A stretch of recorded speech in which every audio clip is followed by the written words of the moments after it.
Bonjour et bienvenue dans ce nouveau vlog. Aujourd'hui je suis à Meknès au Maroc et en fait il fait pas très beau, il pleut. Donc du coup je suis descendue manger mon petit déjeuner. Ce matin pour le petit déjeuner j'ai une crêpe qui s'appelle Baghir. C'est une crêpe aux 1000 trous qui est soit la farine soit la semoule, qui se mange du coup avec de la confiture ou du miel. Moi j'ai aussi une sorte de Nutella, des olives, du beurre. J'ai du thé à la menthe. Aïe, ah j'ai touché le... Oula. À la menthe et du sucre, un pain au chocolat et j'ai ça qui sent trop bon. On dirait presque un dessert chinois mais je sais pas du tout comment ça s'appelle. Il était juste trop bon et donc là l'idée c'est de plutôt ce matin faire des activités en intérieur pour échapper à la pluie et au froid. Je suis partie direction le musée d'Art Jain Museum. C'est un musée consacré à la musique. L'entrée coûte 30 dirhams. Je suis dans une salle du musée consacrée à la fabrication des instruments de musique. Il diffuse un petit film explicatif où on voit les différentes étapes. Dans cette salle, on peut voir les outils qu'ils utilisaient pour fabriquer les différents instruments de musique. Si les Marocains pouvaient faire de si jolis instruments, c'est parce qu'ils étaient très forts dans le maniement du cuir et notamment à Fès. Les Marocains étaient aussi très doués avec le bois, ce qui leur permettait aussi de construire des luths. Et là, par exemple, vous voyez un luth. Le musée se trouve dans un très joli bâtiment récemment rénové, avec au milieu un très joli patio luxuriant.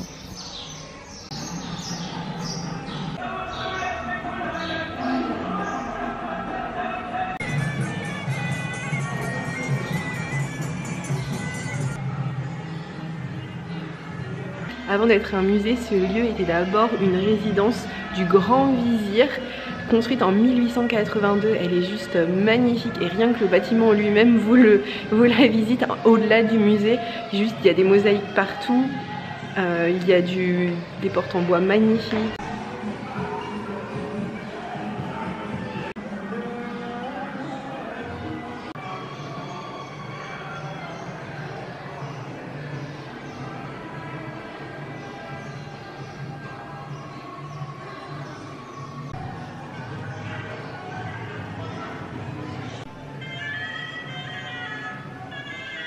Voici les instruments de musique utilisés par les Gnawa, leur tenue, avec tout un tas de petits coquillages cousus sur la tenue.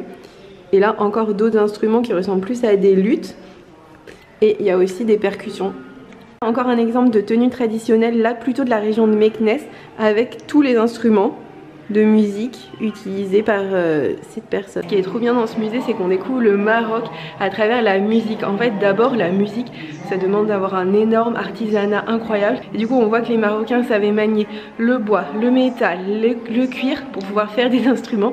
Et ensuite, la deuxième chose que l'on voit avec ce musée, c'est qu'on découvre les différentes traditions qu'il y avait, puisque le Maroc est un très grand pays et il y avait en fonction des régions des traditions différentes, avec des instruments de musique différents, de la musique différente et aussi des tenues vestimentaires différentes.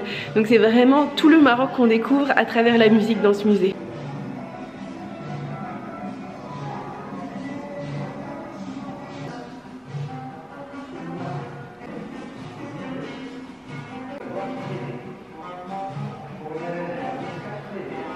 Il y a même une carte interactive qui représente le Maroc et vous pouvez cliquer et avoir la musique jouée dans la région en question.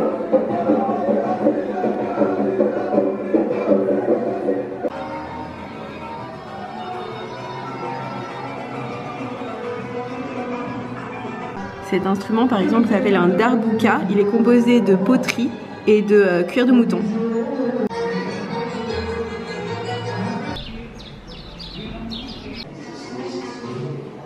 Je vous conseille vraiment de venir dans ce musée, il coûte seulement 30 dirhams. Et pour 30 dirhams, vous allez pouvoir visiter un palais marocain magnifique et traditionnel, mais aussi découvrir la culture, la musique et l'artisanat. Je viens de sortir du musée et il ne pleut plus, c'est un miracle. Et là je me rends pour voir un mausolée.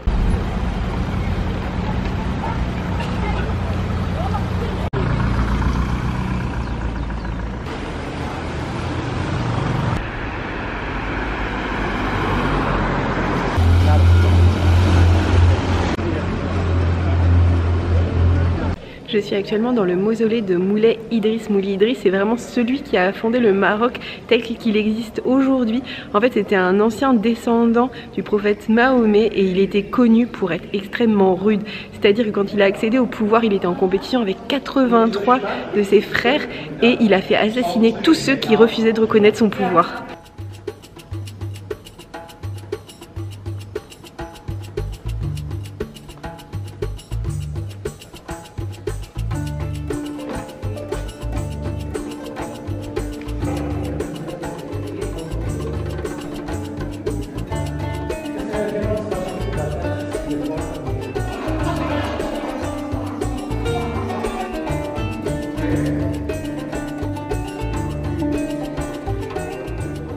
Moulay Idriss était connu pour être un très bon guerrier. Il a réussi à chasser les Espagnols et les Berbères de son territoire.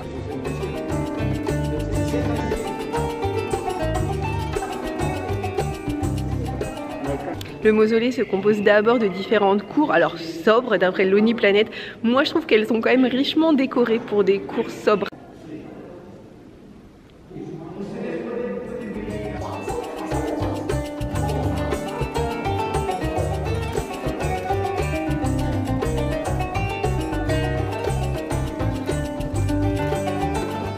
Regardez le plafond, il est spectaculaire. Après vous avez des lustres, vous avez des murs qui sont tellement richement décorés. Je sais même pas quel est le procédé pour obtenir ça.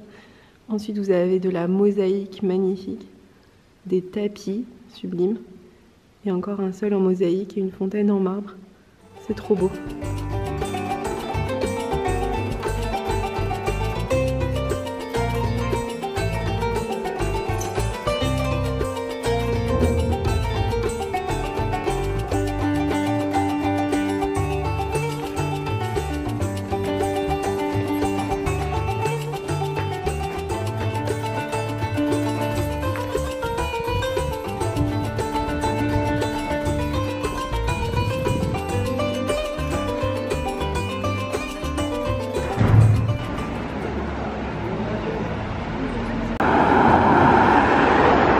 Je suis dans une rue très particulière parce qu'en fait elle est complètement encerclée par des murs. De ce côté-là c'est la cité impériale et de ce côté-là c'est une fortification.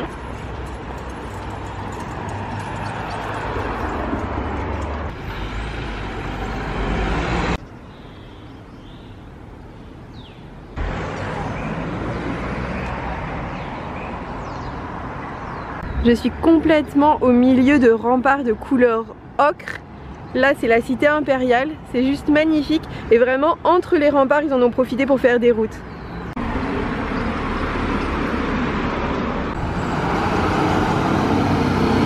Un petit peu partout vous avez des portraits du roi du Maroc.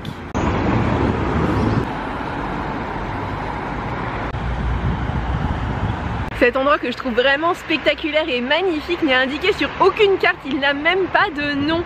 En fait pour le trouver c'est simple, vous allez du centre-ville en passant devant le mausolée jusqu'au bassin et vous allez passer par cet endroit magnifique.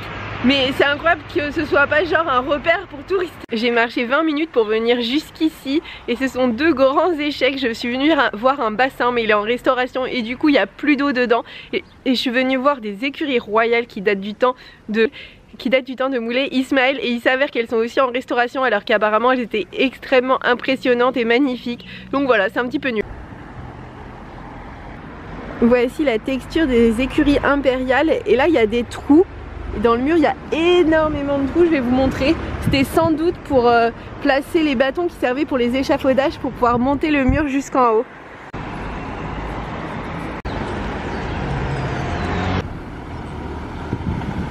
J'ai pris à manger dans un petit stand de rue où beaucoup de Marocains s'arrêtaient. Alors je me suis arrêtée aussi dans une demi-baguette de pain. Ils mettent des beignets qui s'appellent des makouba. En fait c'est un beignet marocain qui est à base de pommes de terre, d'ail, d'épices et de persil qui font revenir dans une friture.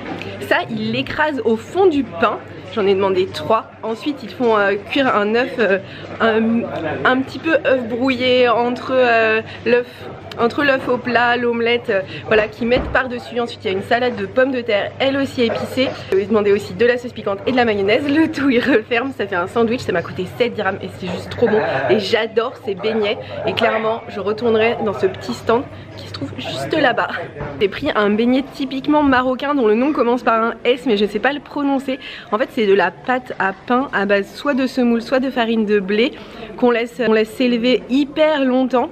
Puis ensuite on la frit, on la sort et je sais pas comment c'est possible mais elle finit en cercle et donc c'était super bon, c'est assez original en fait, c'est comme manger du pain frit avec de la mie hyper spongieuse. Franchement c'était vraiment une expérience, le tout m'a coûté 1,50 dirham.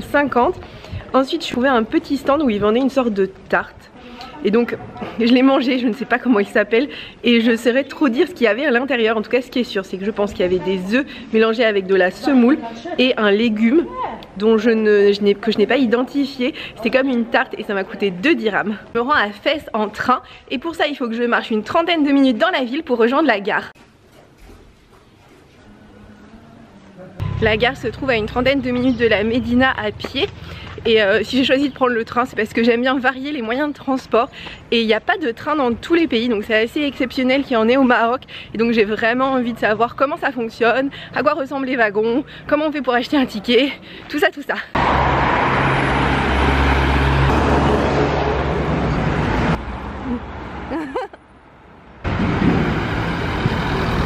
Dans chaque ville, les taxis ont une couleur différente et à Meknès, ils sont bleus turquoise. Et vous ne mettez pas votre bagage dans le coffre, mais vous le mettez ici sur la petite galerie.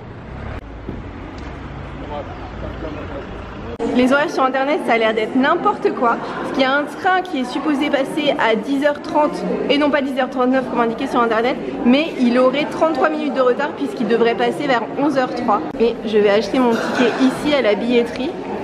Je viens d'acheter mon ticket, il m'a coûté 30 dirhams. Je vais voyager en première parce qu'il y avait seulement 2 dirhams de différence entre la seconde et la première. Mais ce qui ne m'empêchera pas de faire un petit tour du train et de vous montrer la première et la deuxième classe.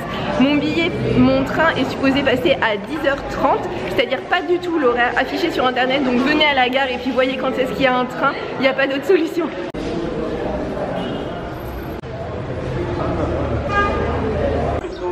ابتعدوا عن جانب الرصيف من فضلكم.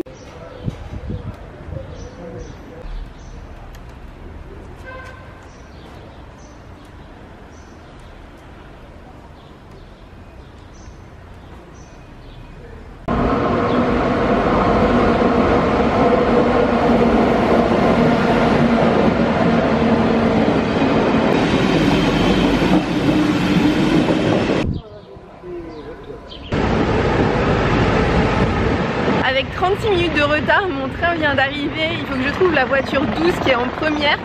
Et c'est parti.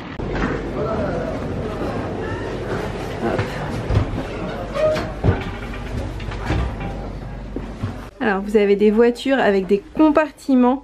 Ça ce sont les compartiments de deuxième classe. En fait dans ce train il n'y a que des compartiments et là vous pouvez voir un compartiment de première classe, du coup les sièges sont plus grands.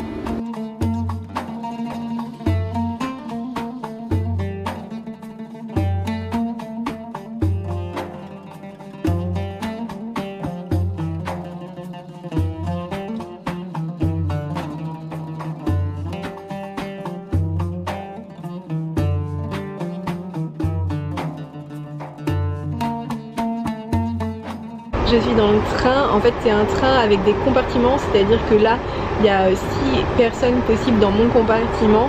Les sièges sont hyper grands, ultra confortables, il est super stable, il vibre pas du tout donc c'est trop agréable et comme ça je peux regarder par la fenêtre tout ce qui se passe.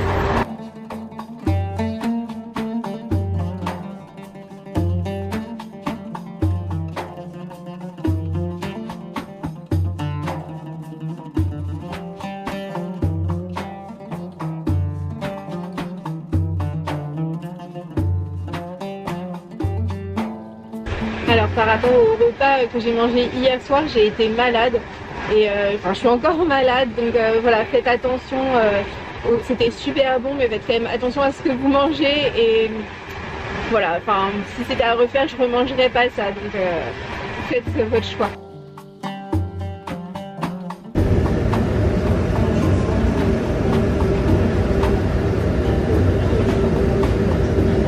Je viens d'arriver à Fès, c'est donc la fin de ce vlog. Merci de l'avoir regardé jusqu'ici. N'hésitez pas à le liker si vous l'avez aimé et à vous abonner pour voir celui de la semaine prochaine.